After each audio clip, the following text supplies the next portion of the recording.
Greetings. My name is Emmett Holman. As of 4 years ago, retired from the philosophy department at George Mason University, where I taught for 45 years. And I'm happy to be teaching a course whose official title is Contemporary Panpsychism. Actually, I think a slightly longer title is more appropriate, The Mind-Body Problem and Contemporary Panpsychism.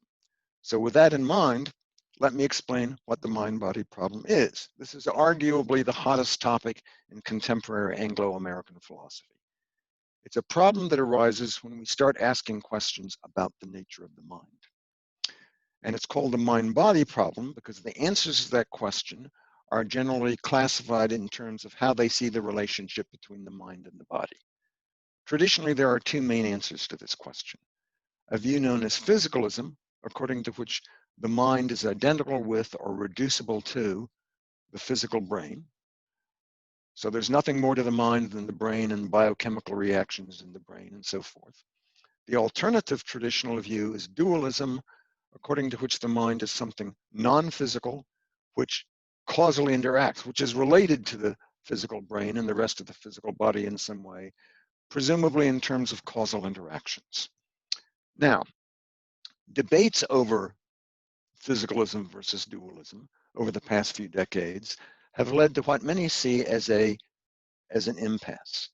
And in order to break this impasse, a lot of people are looking at this third view known as panpsychism, which many people think can break this impasse.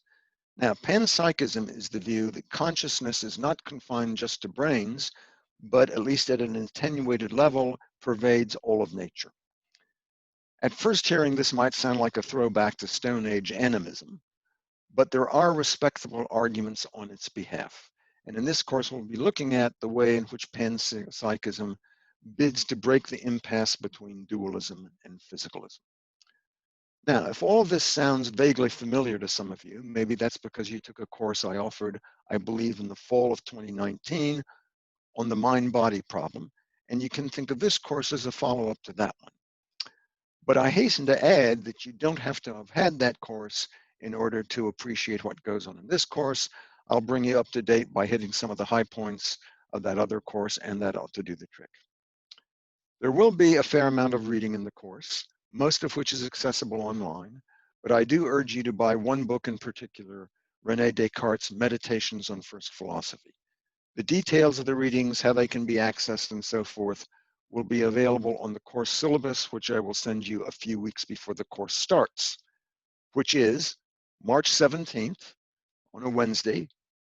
The course goes from 12 to 1:30 and goes for 8 sessions. So I hope to see many of you there. Thank you.